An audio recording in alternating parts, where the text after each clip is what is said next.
साल 1839 की बात है, जब एकदम से महाराजा रणजीत सिंह बहुत ज्यादा बीमार पड़ जाते हैं, तो तुरंत उनके इलाज के लिए एक अंग्रेज को बुलाया जाता है, जो छोटी छोटी सी सफेद गोलियां लेकर आता है, जिन्हें देखकर हर कोई हैरान था कि भला इतनी छोटी छोटी गोलियों से इतने हट्टे कट्टे आदमी पर क्या असर होगा। लेकिन किस्मत से वो गोलियां काम भी कर गई। अरे ये वही गोलियां जो आपने बचपन में कई बार खाई हैं।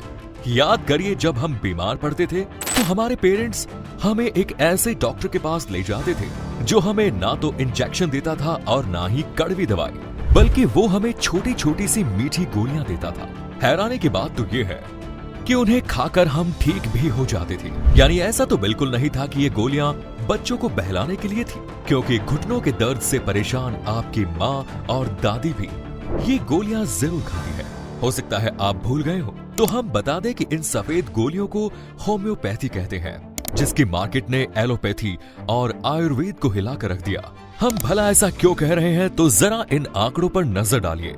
2021 के आंकड़ों के अनुसार पूरी दुनिया में इसकी मार्केट वैल्यू 17 मिलियन US थी, जो 2028 तक 50 मिलियन अमेरिकी डॉलर तक पहुंच जाएगी। एक तरफ जहां होम्योपैथी इतना फल फूल रहा है, वहीं कुछ लोग इसे क्रिटिसाइज करते हैं। लेकिन क्या वाकई इन सफेद मीठी गोलियों से फायदा होता है, या फिर इनके पीछे कोई बहुत बड़ा स्कैम है?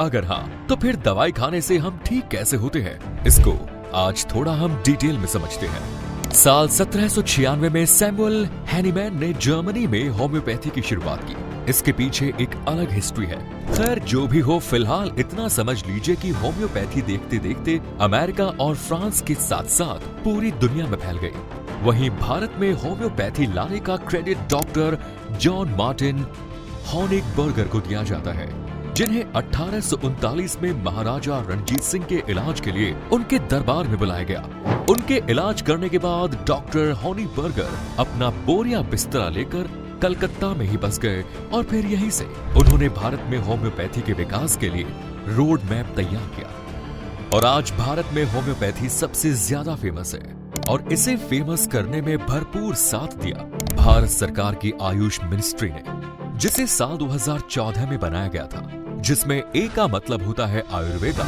और एच का मतलब होता है होम्योपैथी।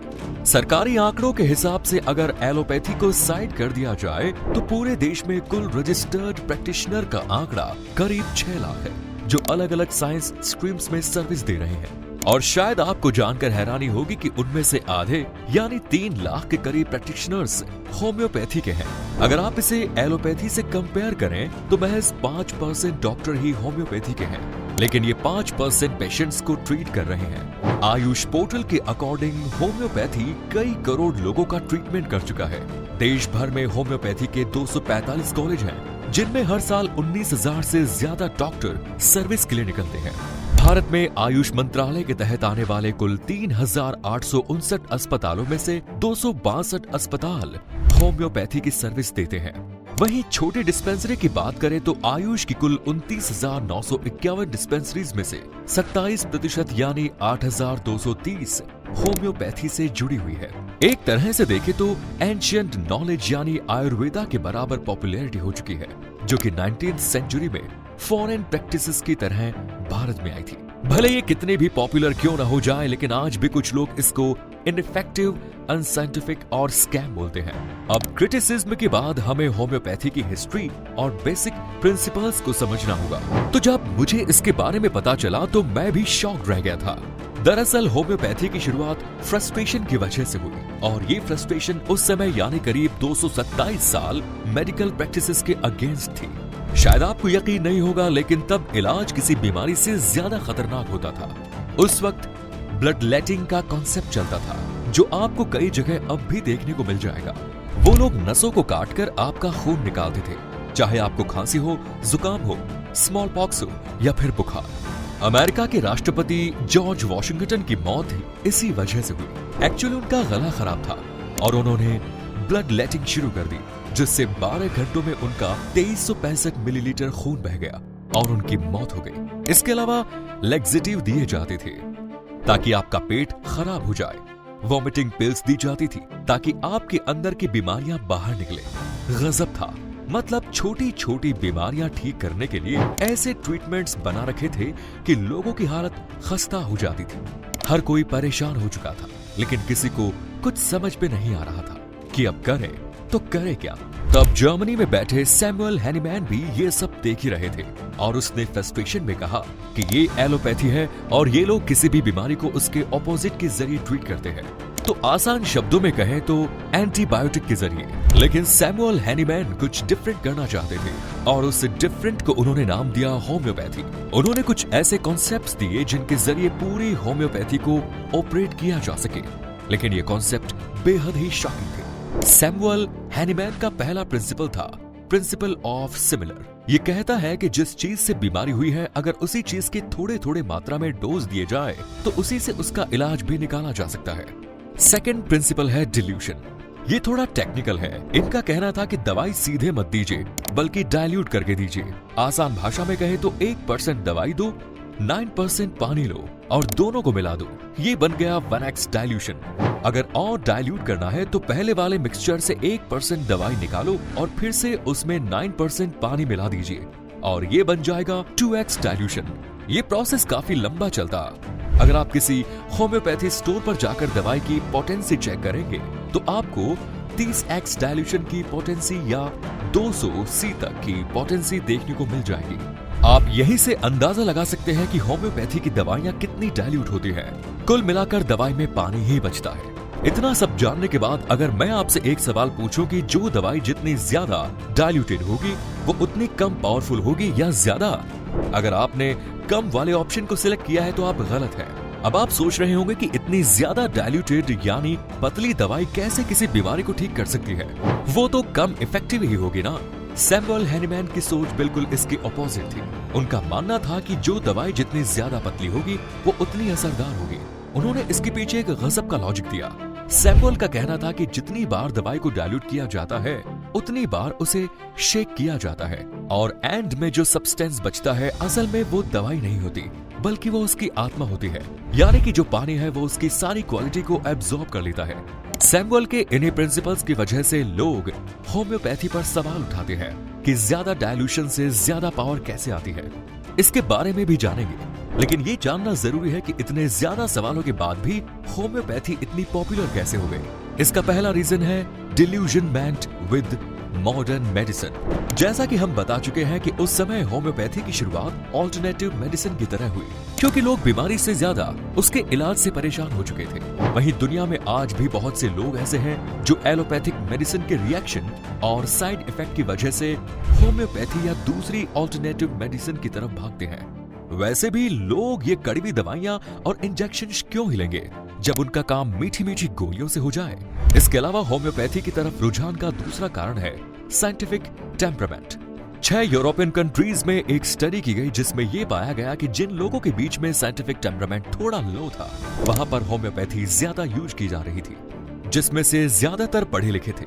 हालांकि जरूरी नहीं है कि एजुकेशन और साइंटिफिक टेम्परामेंट में कोई लिंक हो, लेकिन यूरोपियन कंट्रीज जो लोग आर्ट्स या लिटरेचर लेते हैं उन्हें हाईली एजुकेटेड माना जाता है। तो जरूरी नहीं कि हाईली एजुकेटेड लोगों में साइंटिफिक अंडरस्टैंडिंग उतनी ही हाई हो। अगर साइंटिफिक टेम्परामेंट को आसान शब्दों में समझे तो इसका लिंक किसी भी पर्सन की लॉजिकल एंड रैशनल थिंकिंग से है। अगर कोई शख्स डेली लाइफ में कोई फैसला या डिसीजन लेने के लिए साइंटिफिक मेथड का यूज करता है तो उसे वैज्ञानिक सोच वाला माना जाता है। तीसरा कारण है support from rich and influential people.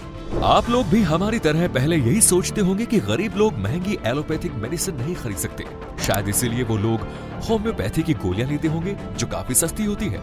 जी नहीं, कई रॉयल फैमिलीज ऐसी भी हुई जिनके पास पर्सनल होम्योपैथिक डॉक्टर्स हुआ करते थे, जिसमें सबसे बड़ा नाम है क्वीन एलिजाबेथ का, जिसके पास 17 सालों तक एक होम्योपैथिक डॉक्टर था। वहीं प्रिंस चार्ल्स तो 2019 में खुद एक ऐसी ऑर्गेनाइजेशन के प्रोटेक्टर बने जो होम्योपैथिक को प्रमोट करती है। इसके अलावा जर्मनी की अपर क्लास में भी होम्योपैथी काफी पॉपुलर थी। स्विट्जरलैंड में तो कम से कम 40 फार्मास्यूटिकल कंपनियों का हेडक्वार्टर्स है, जिनमें नोवार्टिस और अल्कॉन जैसे बड़े नाम शामिल हैं। और ये वैलियम, रिटालिन और जेंटिल जैसी दुनिया की कुछ सबसे फेमस मेडिसिन बनते हैं। इन सब के बाद भी यहाँ 20% आबादी नेचुरल एंड होम्योपैथिक ट्रीटमेंट की तरफ भागती है, जिसमें से ज्यादातर यंग फीमेल है जो पढ़ी लिखी है।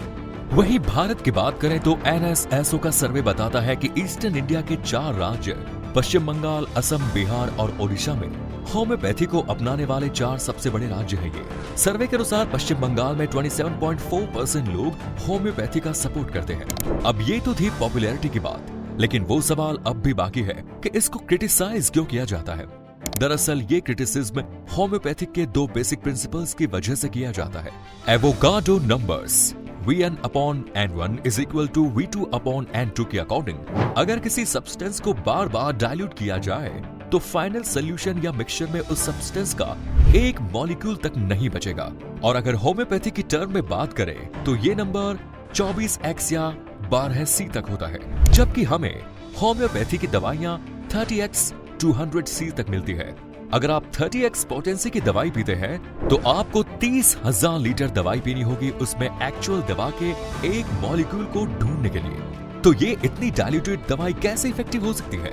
वहीं दूसरा क्रिटिसिज्म ये है कि आप कहते हैं विगोरस शेकिंग से एक ऐसा सब्सटेंस बनता है जिसमें दवा भले ही ना हो लेकिन उसमें उसकी आत्मा होती है, यानी पानी दवाई की सारी पावर सोख लेता है। तो इसको लेकर कुछ लोगों का कहना है कि रिवर में तो कितना सारा पानी है, डाइल्यूशन भी खूब है, और जब वो पत्थरों पहाड़ों से निकलती है तो विगोरस शेकिंग भी हो जाती है। अगर हम उसमें थोड़ा सा भी जहर मिला दें तो क्या उसका पूरा पानी खतरनाक जहरीला हो जाएगा जिसे पीते ही इंसान मर जाए? लेकिन ऐसा तो नहीं होता। तो भी होम्योपैथिक में कैसे पॉसिबल है?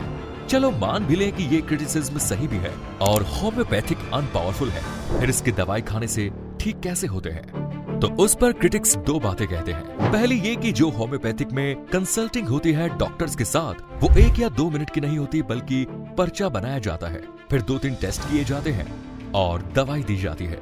बल्कि मरीजों से घंटों तक बातें करते हैं, उनकी पूरी लाइफस्टाइल समझते हैं, उसके बाद दवाइयां देते हैं। वो भी कई स्ट्रिक्ट कंडीशंस रखते हैं कि अगर आप इस तरह का लाइफस्टाइल फॉलो करेंगे तभी ये दवाई असर करेगी। यानी कई बार दवाइयों से ज्यादा वो लाइफस्टाइल चेंज काम करती है जिससे लोगों को जल्दी आराम मिलता है। और सेकंड बात वो ये कहते हैं कि यहाँ पर प्लेसबो इफेक्ट भी काम करता है।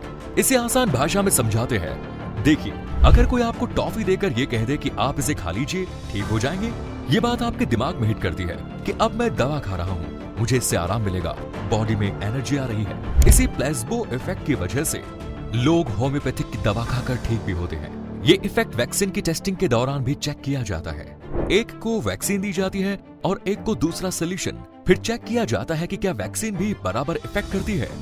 चलो ठीक है, मान लिया, होम्योपैथिक प्रिंसिपल, पॉपुलैरिटी और क्रिटिसिज्म सब समझ लिया, सुन लिया, लेकिन असल कंक्लूजन क्या है?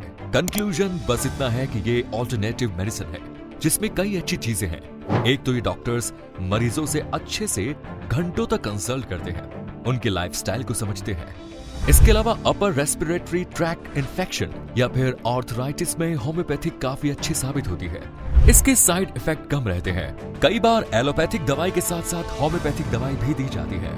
खैर, ये सब तो आंकड़े बोल रहे हैं, लेकिन होम्योपैथिक को लेकर आपका क्या कहना है, ये हम आपसे जानना चाहते हैं। तो कमेंट्स में हमें जरूर बताएं। वीडियो को लाइक करें, चैनल को सब्सक्राइब करें।